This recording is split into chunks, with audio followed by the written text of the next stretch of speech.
Hello guys, and welcome to a new Steel Division video today by me, Vulcan. Today I have for you the battle group overview for the 7th Armoured Division, also known as the Desert Rats. Now I was really excited when these guys were added to the game. They are a very cool division, and yeah, their announcement in the Back to Hell DLC was very welcome. But now I've finally got to a place where I think I'm good to share this division with you guys. It took some time. I was a bit unsure on quite a few units, and I have a lot to talk about. But before I do, make sure if you want to check out any of my other divisions that you do look at the playlist linked in the description below. A lot of you have been asking me to cover different divisions, and a lot of them are already done, so make sure you go have a look at those. Some may be a little bit out of date, but the concepts of me talking through a lot of the units remain the same, so just bear that in mind. But let's start off today by looking at the Recon Tab. Now, the Recon Tab in the 7th Armoured is relatively simple to choose from. You don't have many units to choose from. Just the Recce in the Stuart Recces, you have the Stuart 5s and the Cromwells, and that's pretty much it. I choose the Recces in Phase A. You get 3 of them in the 3 Stuart Recces, and they come in at 2-star veterancy. Now that 2-star veterancy doesn't really affect the Recon infantry that much, but it definitely affects the Stuart Recce carrier, which has the 50 cal and the 30 cal. This makes it very deadly against enemy half-tracks and also can pin down enemy infantry very well indeed. So make sure you make good use of this, as it will come in very handy, especially in Phase A where there isn't too much to kill it. It puts up quite a nice amount of front armour as well, so it will be hard to deal with. Now, aside from that, in Phase B, you have the choice between the 2 1-star Stuarts, or you can get 2-star Stuart 5s. Now these 2-star Stuart 5s, I've seen these get crazy kill lists. They are absolute snipers, and on top of that, they can rip infantry to shreds. They have a 50 cal and 2 30 cals. With that 2-star, possibly 3-star veterancy with command nearby, the damage output of these things can be absolutely insane. They have like the up-tiered Stuart 5, so it's got the 8 AP and the 6 armor. Like, these Stuarts are as good as it gets in this game. Like, there is no better Stuart, and you do kind of pay for it. It does cost 110 points at the end of the day, and a lot of people would look at that and say it's probably not worth it. But like I said, I've played around with these a lot, and I think they can do a lot of damage, and they have done in the past for me. Their high optics is great, it's just a good addition. It doesn't really make them stand out in comparison to other recon units. It's more their combat capability that makes me put them in the division. Moving into Phase B, I get more Recce. It's always important to have a decent amount of availability of infantry recon, so that's where more Recce come in, and it's the same deal again with the Stuart Recce with the 2-star veterancy. It's an absolute killer machine. But the other choice you have in Phase B is the Cromwells. Now the Cromwells, I had them in my division for quite a while, but they just felt a bit lackluster. They don't really do better than other tanks you have in Phase B in terms of the role of taking on other tanks. They don't take on infantry very well due to their limited HE capability and limited range on their machine gun. They don't really provide you recon very well since they're only high optics. So all around they just seemed, in the end, a bit of a meh unit that I just never really brought in. And so I just decided to remove them in the end and give myself another 2-star Stuart 5, which I definitely did not regret. Those things are absolutely awesome, and I will continue to say that until they nerf them. Not that I think they should. I mean, their price is definitely a nerf enough, but still, very effective unit. Let's move on to the Infantry Tab. So in the Infantry Tab, I start off by taking these Desert Rats. It's the only unit of them you can get in Phase 8, and I think it's definitely necessary to have them. They rip to shred Ersatztruppen, Osttruppen, Panzergrenz at close range. But what they do struggle against is elite infantry on the side of the German, things like Stoßtrupp, or just generally infantry that has like higher HE than them. They only have 12 HE at close range. Stoßtrupp have 18, so that's a big difference. They obviously can get killed very easily by HE grenades as well, so be wary of that. Don't try and put them up against pioneers. They will just get killed very quickly. Their 6 strength is just kind of annoying sometimes. I would maybe like to see like 7 or 8 strength on them, honestly, but I'm not sure where you would put their guns otherwise. Maybe give them a couple of Lee Enfields. But yeah, they're a good squad for taking on mediocre German infantry at close range. They also have quite good utility. They've got a couple of smoke grenades, and they have the AT at 100 meter range as well. One way that you can really make good use of the Desert Rats is by getting them into positions in like solitary buildings, and then when like an enemy squad tries to run towards you, use that high veterancy with the 12 HE at close range to just rip them apart very quickly out in the open. Just use them kind of as like an ambush 100 meter range infantry unit, and that's where they will really shine. The other beauty is they do come in the white truck, which is an armoured transport, and that does allow them to kind of ignore a bit of light arms fire when they're trying to get into specific areas, so they won't be like unloaded onto roads by accident, for example, which is quite nice. White truck does disappear afterwards, but still a good transport to have for free, which is good.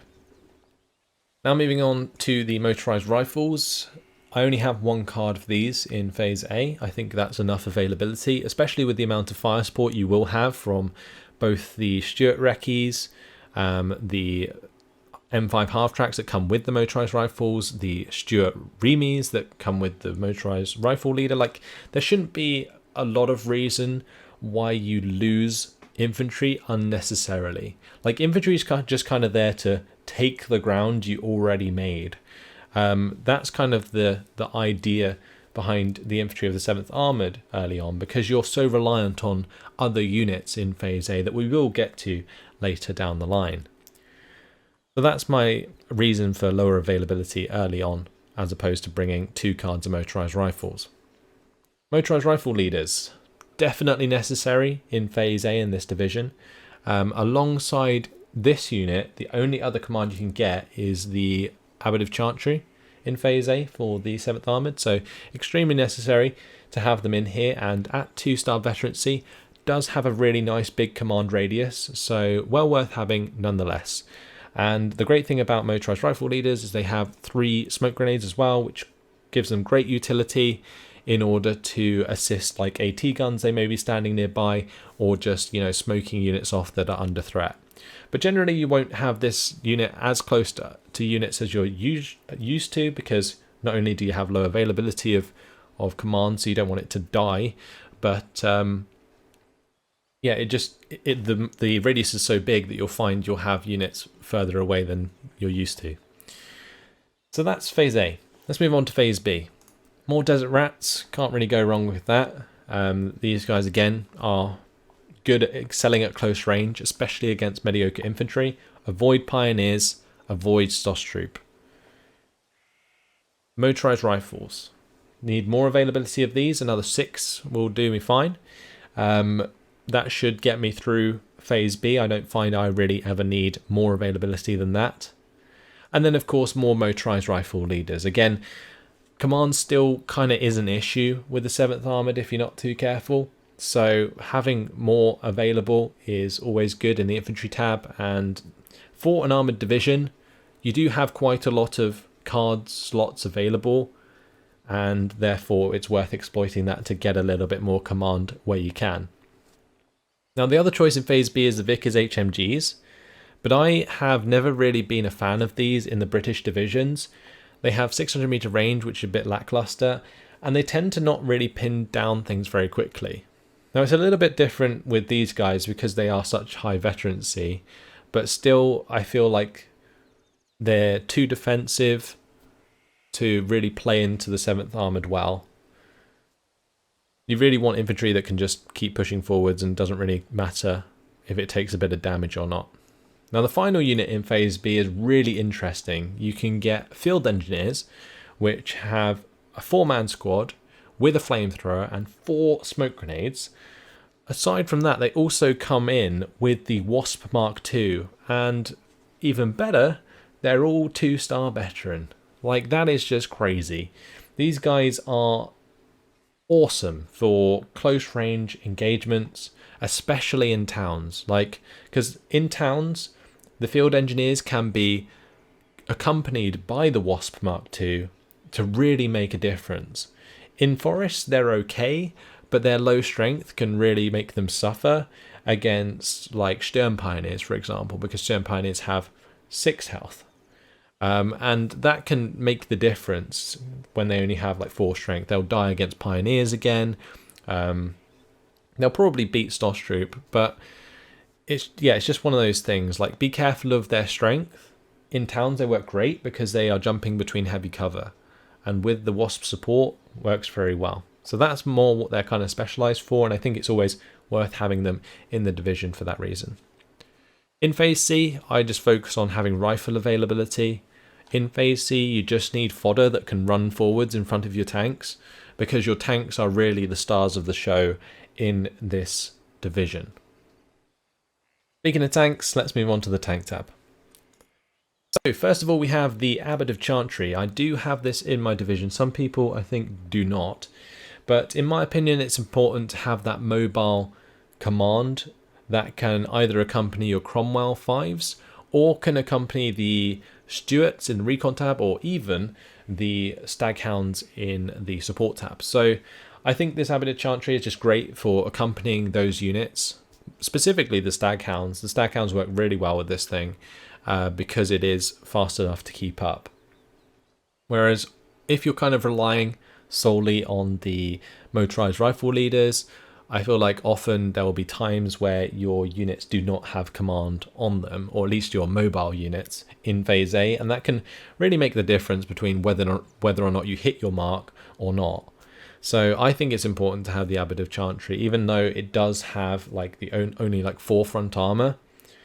But then again, it does have the 48 km/h off-road speed, which is considerably faster than a normal Cromwell 5 at 35 km/h. So that's the big difference there. You get less armor, but more speed, and it is command. Accompanying the Abbot of Chantry, I do have 1 card of the Cromwell 5s in Phase A. These are just a little bit stronger than anything else you have. They have 1 more front armor than the Stuarts, and they have a little bit more front armor than the Staghounds as well, which are on 5, so they got 2 more. So these are sort of like the heaviest armoured units you can get as the 7th Armoured in Phase A, and I think it's important to utilise them, especially against like Pack 37s and stuff like that, which you can really take advantage of. Like against something like the 716th or the 352nd, when they like rely on like lower AP value AT guns, Cromwell 5s can really take advantage of that, so I think it's worth having them in the division for that moment. Also, their 11 AP is also stronger than both the Stuart and the Staghounds, so that can help you deal with things like B2s and other sort of mid-tier German armour in Phase A. So that's what the Cromwell 5 is great for, and that's why I have 1 card of them. 2 cards would be a bit overkill, and definitely not recommended. Moving into Phase B, I have 2 cards of the Cromwell 7s.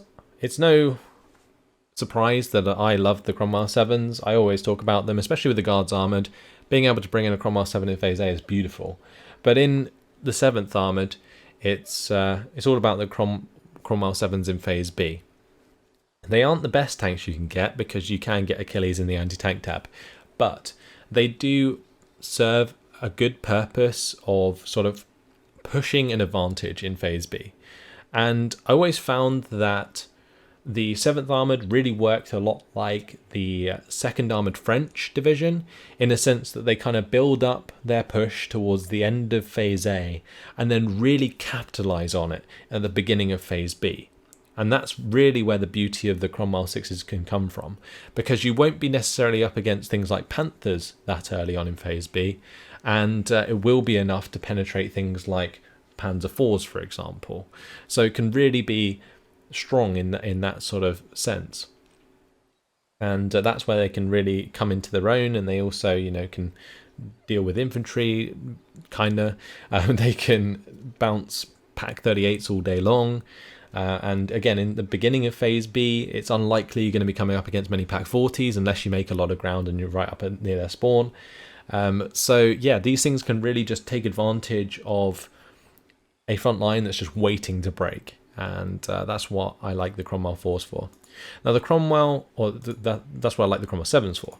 The Cromwell 4 here, 2-star Command Cromwell 4, it's okay. But in my opinion, this is when Command really sort of falls away from the tanks, in a sense that I relied on the Abbot of Chantry, and goes more towards Infantry and Support Tab. Like in the Support Tab, I take the Dingoes, so I rely on those for my mobile command in Phase B, rather than a tank that would probably take up availability or a slot in my division that would be better placed elsewhere. More so talking about the Fireflies here, which are definitely very good and well worth having. The Cromwell 5s just don't really make the cut in Phase B. They are definitely sort of out-tiered by that point, and yeah, we'll just get killed off relatively easily. But as we move into Phase C, you can see why I was talking about the tanks being the star of the show. We get 2-star Fireflies, and these things, when they're 3 stars, are absolute snipers. They have 6 accuracy, 3-star veterancy. That is going to be insane. They can take on the majority of German armor quite easily, and they can pop Panthers. I wouldn't necessarily recommend a 1v1 against a Panther, but a 2v1 with 2 3-star Fireflies, that Panther will be running. And that's something you can definitely take advantage of with this division. With a little bit of support from elsewhere as well, with the artillery or even an airstrike or something, these will always have the advantage. They aim very fast. They are just, you know, very, very strong units. Don't get too carried away with them though, like I am kind of right now. You know, be wary of their weaknesses, which is their lower armor in comparison to German forces or strong German forces, like the Panthers, for example. And like they can still get one shot, for example. Like a Befell Panther coming out of the woodwork can just still one shot these Fireflies. So be wary of that. But if they're managed correctly, these guys can really do a lot of damage. And having another card of 2 of them is good with the 1-star veterancy, just in case you do start to lose one here and there. You can always replace them. Now, some people do like to bring in the Cromwell 3s, and I mean, personally, I hate them. I think they're really annoying to use. They don't have like any HE at long range. They only have like the machine guns to use at 600 meter range. But people like them because they can be brought in 1 a minute in Phase C, and you can kind of spam them. They're pretty useful at close range as well. So if you are starting to get overwhelmed, like these are okay for sort of preventing that in a larger team game. But say in a 1v1, if you're bringing things in purely for defense, then you're inevitably going to lose.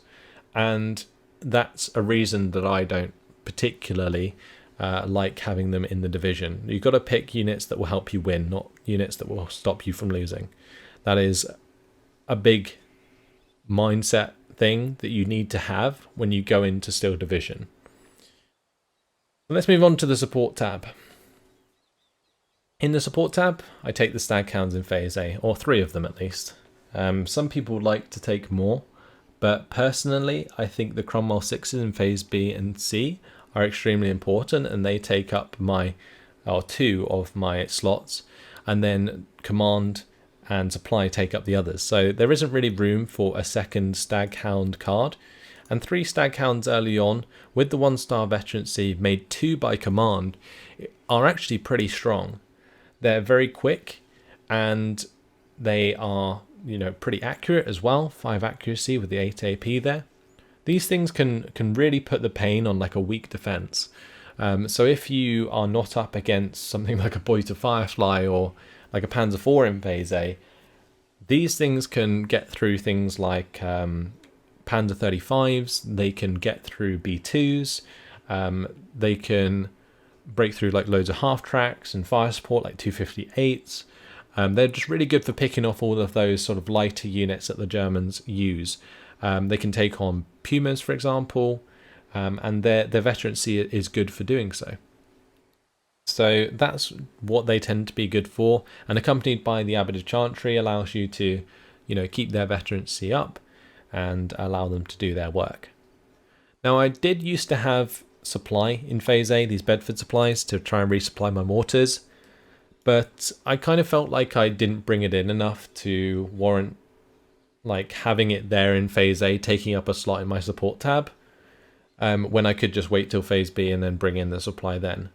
It does mean that you do have to be a lot more considered with your mortar fire, but otherwise I feel like, taking a Bedford supply in Phase A is just a little bit of a waste in this division, when you can otherwise bring in like Phase B support in the form of these dingoes.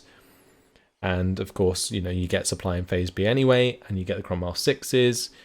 Like, I would much prefer have all these units than I would supply in Phase A. So yeah, moving into the Phase B, Dingo, 2-star veterancy, really nice big command radius, perfect. These guys are really good for just tailing your armoured vehicles and maintaining the command throughout Phase B and C for that matter. Because one thing that I failed to mention in the other tabs so far is that there isn't really any Phase C command, so you're kind of relying on your Phase B infantry command and your Phase B support command, in this case the dingoes. So I think it's important to have them available. Bedford supply, of course, you need some sort of supply in your division to resupply your artillery to fix your vehicles. And then in Phase B, I also have the Cromwell Sixes, which are great for the 1,200 meter range engagement onto 1,000 meter range targets. They're also good for fire positioning, Flak 88s, Pack 40s, making sure those are pinned down before you directly engage them with the rest of your units. You can also like accompany these with artillery, sort of do like a two-prong thing where you're fire positioning with this and hitting the enemy with artillery. As soon as the artillery pins the target, you just go in for the direct fire with the Cromwell Six, and that should get the job done relatively quickly onto things like the AT guns. So yeah, that's what the purpose of the Cromwell Sixes are, and I like to have that availability moving into Phase C to accompany the 3-star Fireflies, where otherwise they may get picked off if you leave them vulnerable to things like Pack 43s or more Pack 40s. So yeah, I think it's just very important to have these Cromwell Sixes available. More Staghounds in Phase B isn't necessary, and I think more supply in Phase C is also not really necessary with this division, as you aren't incredibly reliant on your artillery. Moving into the anti-tank tab, this is another very interesting division speciality. They have the SP Autocar M3 as their only AT option in Phase A. It's a very interesting vehicle. It matches the AP of your Cromwells, but it only has 3 armor and it's self-propelled, so it needs to be facing the way it's firing, and that can leave this in a pretty sticky spot. But one thing that's pretty cool is it does have the 50 cal and does have relatively high HE on its main gun. So if you keep command nearby it, it can do a lot of work onto infantry that gets caught into the open, and can basically act as that sort of fire support role, similar to like a 258 out of the Germans. It of course does cost quite a bit more, and shouldn't be used solely for that role, but can also be used for taking safe targets like half tracks out. Wouldn't necessarily recommend trying to take this up against enemy tanks, as you're most likely to be on the losing side. The velocity of the shot out of the main gun does actually make a huge difference, and in this case it's very slow, and therefore an enemy shot will probably hit you before you hit them, and generally that means you will take the suppression and will not be as effective, if not dead. So that's the autocar for you. I think it's necessary to have them, but they're not fantastic. I would definitely suggest going somewhere else if you can first. Bring these in if you are up against a lot of infantry and a lot of half tracks. Moving into Phase B, you do gain access to AT guns finally. But do you bring them in? No, you do not. The 6-pounders are all very well, and 2-star 6-pounders are great for ambushing. But I think it's very important to start rolling out the 16 AP units in the form of the Achilles. And these Achilles, alongside Cromwell Sixes and Cromwell Sevens, can really do a lot of work. Keep the command on them so they are accurate, and they will help you break through heavier armor in Phase B and really make a dent. Now, the way I like to play the 7th Armoured is to keep the ball rolling. You really want to be continuously moving forwards where you can through Phase A and B. In Phase C, it definitely falls off due to the income disparity with some German divisions. But in general, what you want to do is continue the momentum. And if you've gained the momentum in Phase A, then an Achilles accompanying you in Phase B is a very welcome thing. Now, more autocar M3s at 2-star veterancy is definitely something I would avoid with Phase B as well. But yeah, the Achilles trump the 6-pounders, which is why I bring them instead. Now, moving into Phase C, availability of 17-pounders is definitely something you're going to want. If you're coming up against things like Panthers or even Tigers, those are pretty deadly against your Fireflies, since they only have 11 front armor. So if you support them properly with 17-pounders as you're advancing, you shouldn't really have that problem, or you can kind of just not necessarily kill them, but stop them from attacking you in the first place, right? You're going to have to make your opponent invest in artillery that they probably don't already have to kill these 17-pounders, because as the 7th Armoured, you're always on the move. So your opponent will be investing in things like AT guns and tanks to sort of counter your movements. They're not going to be thinking about buying in artillery or airplanes to counter your AT guns, because you're not using them all the way until Phase C. So when they do finally come out, they are extremely effective. And that's something that I think is a huge mind game with the 7th Armoured. Just make sure that you do bring them in and you do support those Fireflies, because it's extremely important to do so. Otherwise, you may find that your Fireflies are dropping one by one. Now, you can get 2-star 17-pounders, but for me, availability is key here. Being able to bring in 4 17-pounders is very useful. And I would always love to bring in more Achilles, but by Phase C, you're of course relying on your Fireflies, and Achilles kind of become redundant. They have worse aim time, they have worse armor, so why would you not use a Firefly? That's pretty much my sort of reasoning there. So your Achilles make up your Phase B mainline tanks, and then in Phase C it switches over to the Fireflies. That's basically what I'm getting at. Anti-air. Anti-air is somewhere I wish I had 1 extra point, but it works out. In Phase A, I have the Bofors Portee 2-star. This is good enough just to keep pesky Phase A fighter bombers at bay, and can actually do quite a lot of damage due to its high veterancy. But yeah, generally something that I hope I don't have to use, because like it's you only have 1 of them, and if it gets killed, then your sort of opponent starts bringing out HS-129s. You're kind of screwed. So that's something that, you know, I kind of wish I had like 1 more point, maybe just to bring in some Crusader AA Mark IIs or even Staghound AAs in Phase A. But yeah, I don't really have that activation point left on my division, so that's where I decide to sort of skimp out, and that's the reason for less availability of AA in Phase A. In Phase B, I do bring in 4 Crusader AA Mark IIs, and I just make sure to keep them relatively safe. Like, they still will accompany my Fireflies forwards, but they will always be a reasonable distance behind, as to not allow them to be in range of enemy AT guns and under threat in that way. Because if you start losing all of your AA, you become very vulnerable to those airstrikes that I was talking about, whether it be Focke-Wulf bombers trying to bomb your open top Achilles, or maybe like HS-129s. So yeah, it's always important to keep these Crusader AA Mark IIs alive. Now you can get more Bofors Portees, and these guys are pretty good as well with their 2-star veterancy. And honestly, yeah, maybe you could switch these out, but you would definitely lack availability in the way that I've built my division, and that's why I choose to bring in the 4 Crusader AA Mark IIs rather than a lower availability Bofors Portee. Because I am definitely a fan of the 1000 meter range AA in comparison to the 800 meter range AA, since I like the concept of making a bombing strike inaccurate before it hits you rather than after.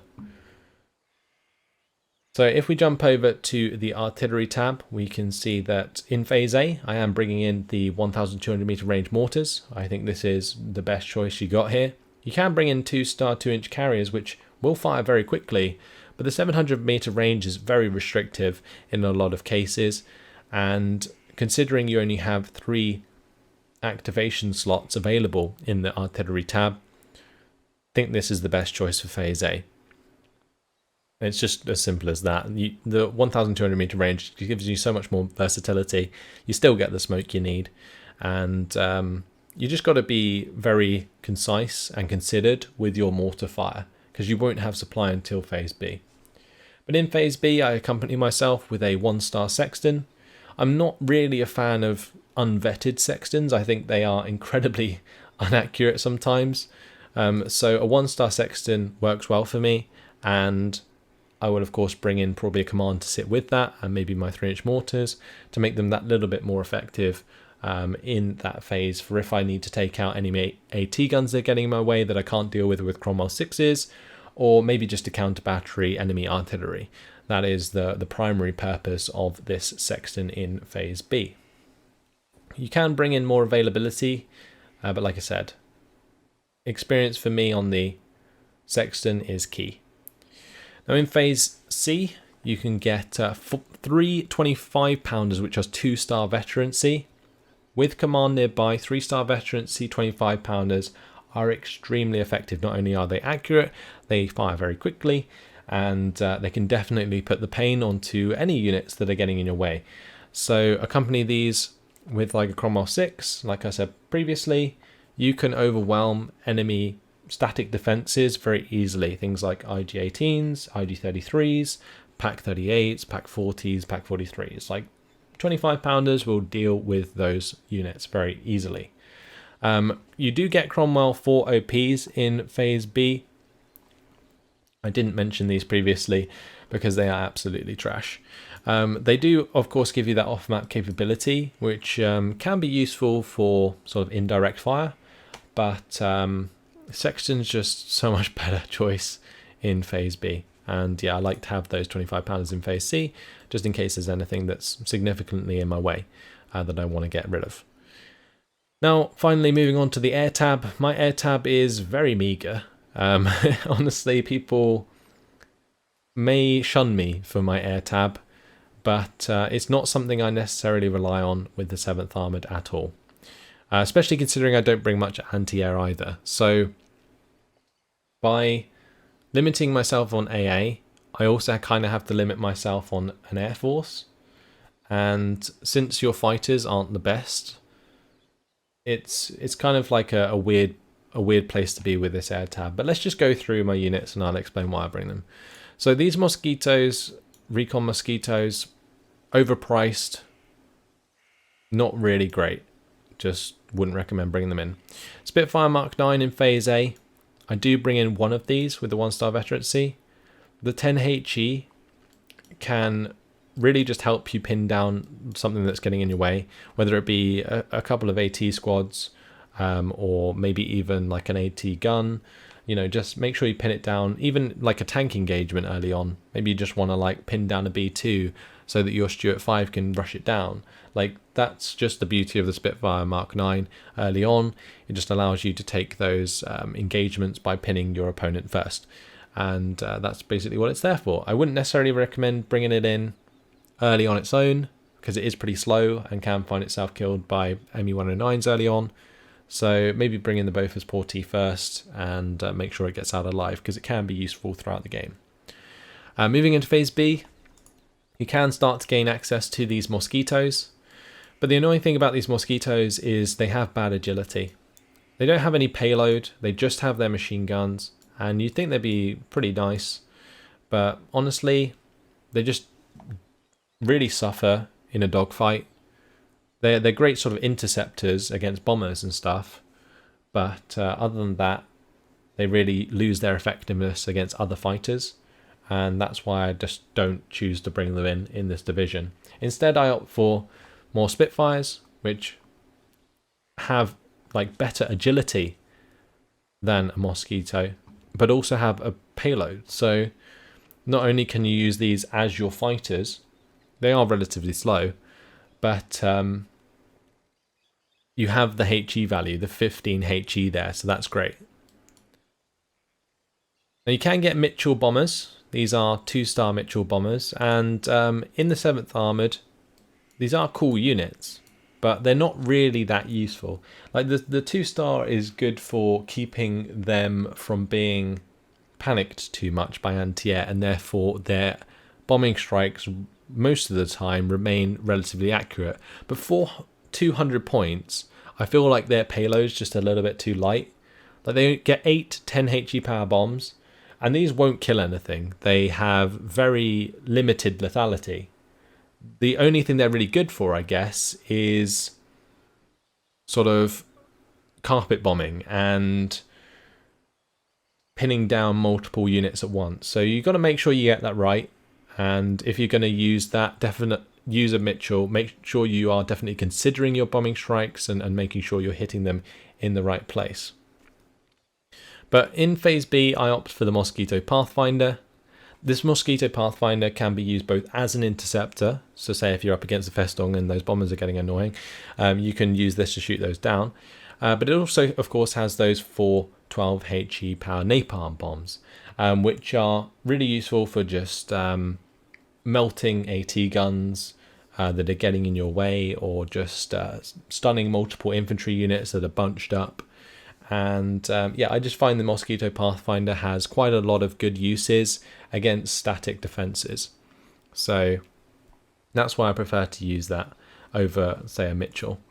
I just think like the damage over time from the napalm sort of secures kills onto like Pak-40s and other AT guns much better than like a 10 HE bombing strike would. Now into Phase C, you just gain access to more Mosquito fighters, you get more Mitchell bombers, and you get these Mosquito with rockets. Now these are 20 HE rockets, but for me, I just don't find that they have a place left in my division. Like I want these aircraft available to support me in Phase A and B, where I have the points not only to spend on them, but also the forces on the ground to take advantage of their airstrikes. In Phase C, it feels like these guys are just too late to the party, and they won't really make much of a difference to the amount of progress you're going to make on the ground. And that's why I opt not to bring them in the 7th Armoured. So that's your lot. I kind of went over it briefly, but if we talk about the 7th Armoured as a whole, I really like them as an aggressive late Phase A division moving into Phase B. Very similar to the 2nd Armoured French. You sort of build up your forces, you get your kills here and there in Phase A, and then as you go into Phase B, you really transition into this rolling power, especially with backed up by things like the Achilles or maybe just some Cromwell Sevens. You get in your Sexton, you can start hammering those AT guns, and generally you should be able to, in at least the first 5 minutes of Phase B, put on a lot of pressure, and you won't always come up against like heavier units like Panthers because of that, because you're doing so much damage. They can't afford those heavier tanks, and that's really what you need to do with the 7th Armoured to be successful with it. Otherwise, you do nothing in Phase B, it falls apart. In Phase C, you're holding on for dear life because your income's really quite bad.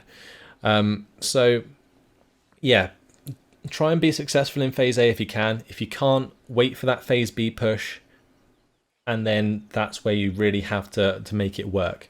And that's how I've built my division. So hopefully this has been helpful, guys. Let me know, of course, what you think of my division in the comments and any changes you might make yourselves. I always like to hear your thoughts. But that's all from me for now. Hopefully you guys enjoyed it. Thanks for watching, and I'll see you in the next one. Goodbye.